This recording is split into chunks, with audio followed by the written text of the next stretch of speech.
This is how I cook my bitter melon.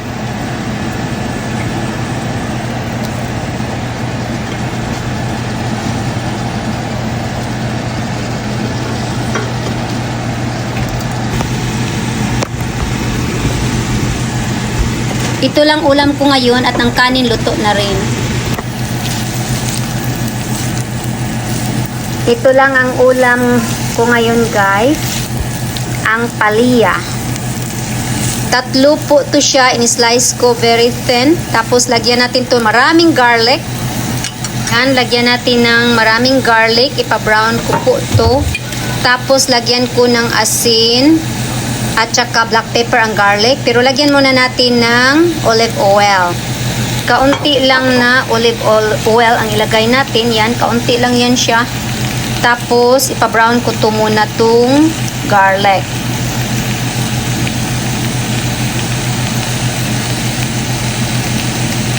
At instead of soy sauce, oyster sauce po ang ilalagay ko. At nasa iyo kung gusto mong lagyan ng soy sauce. Pero sa akin, ito lang siya ang oyster sauce para hindi siya yung basa pa siya ba, para dry siya.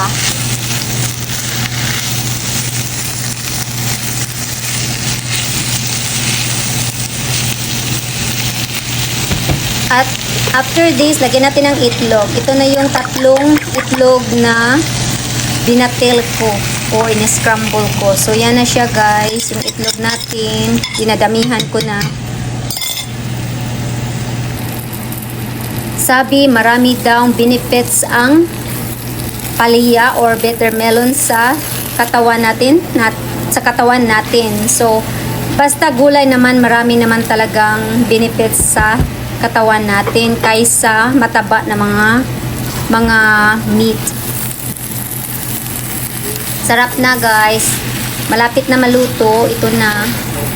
Pag maluto na yung itlog, luto na rin ang palya natin.